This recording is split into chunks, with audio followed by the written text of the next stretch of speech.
मध्ये जो विषय मागच्या अधिवेशनामध्ये झाला होता या संदर्भामध्ये हक्क भंग समितीकडे हा विषय दिला होता। आज आपल्या सर्व टीव्ही चॅनलच्या माध्यमातून अहवाल माननीय अध्यक्ष महोदय यांच्याकडे केला आहे। कायदे मंडळ सर्वोच्च आहे। कायदे मंडळाचा सन्मान राखणं लोकप्रतिनिधी म्हणून माझी जबाबदारी आहे, आमचं कर्तव्य आहे। जो काही निर्णय विधिमंडळातून दिला जाईल त्या निर्णयाच्या अधीन राहून आम्ही ज्या काही सूचना दिल्या जातील त्याचं पालन करतो। सर, एक सांगलीमध्ये जत तालुक्याचे नाही नाव नाही रे ते जरा बघा, मी अशी मागणी करत आहे राज्य सरकारकडं आणि तशा पद्धतीची लक्षवेधी मांडलेली आहे की जतला नेहमी दुष्काळी भूमी म्हणून बघितलं जातं, परंतु मी आता 1 वर्ष झालं मला जतचा आमदार होऊन मी सर्व भागात फिरल्याच्या नंतर माझ्या काही बाबी लक्षात आल्या की या जत तालुक्यामध्ये काहीतरी वेगळंपण आहे।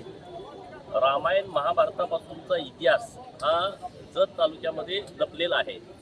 अनेक अशी प्राचीन मंदिर आहेत की जिथं लाखो लोक म्हणजे अत्यंत ही वेगळी बाब आहे की महाराष्ट्रात देशात एका तालुक्यामध्ये इतकी मंदिरं कुठल्याच तालुक्यात नसतील अशी जवळपास 36 मंदिरं जत तालुक्यामध्ये आहेत की जिथं दरवर्षी महाराष्ट्र, कर्नाटका आणि तेलंगणा आणि काही भागामध्ये गोवा राज्यातील लाखो भक्त दर्शनासाठी येतात। त्यांचे कुलदैवत आहेत, कुलदेवी आहे। तर ही भूमी राज्य सरकारनं देवभूमी म्हणून घोषित करावी अशी मागणी मी राज्य सरकारकडे करतो। ते मोठ्या प्रमाणामध्ये याचं एक सर्किट तयार करावं, त्या दृष्टिकोनातून सर्व सोयी सुविधा एकत्रितपणे सर्व मंदिराचा आराखडा विकसित करावा आणि मग महाराष्ट्रातून देशभरातून मोठ्या प्रमाणामध्ये लोक जतला येतील आणि त्यासाठी ज्या पायाभूत सुविधा निर्माण करणं आवश्यक आहे ते राज्य सरकारनं करावं अशी मागणी आमची सरकारकडे आहे। मागच्या पावसाळ्या अधिवेशनाच्या अहवालामध्ये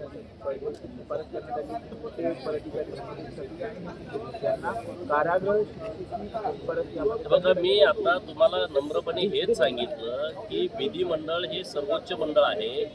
विधिमंडळ त्यांच्या अधिकारामध्ये जे काही सूचना देतील किंवा ज्या काही शिक्षा देतील त्या शिक्षा मान्य करून आम्ही त्या आदेशाचं पालन करू। आता काय त्यांनी शिफारस केली मला माहीत नाही, आपल्या माध्यमातून आम्हालाही कळतं। त्या घटनेनंतर सुद्धा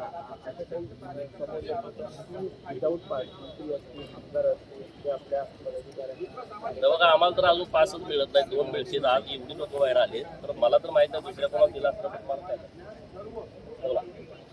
रोहित पवार यांनी म्हटलंय की महानगरपालिकेच्या निवडणुका होतील आणि तिन्ही पक्षाचे जे प्रमुख आहेत त्यांचा कायमस्वरूपी घटस्फोट। रोहित पवारला म्हणा तुझं बळ बाकीच्याचं घटस्फोटाचं राहू दे, तुझी काळजी घे नीटपणे, काही लेक्चर देत बसू नको। एवढा पण मोठा नाहीस की ज्या तिन्ही पक्षाच्या प्रमुखाला सल्ला देतील, आपल्याला ऐकीप्रमाणे राहा म्हणा।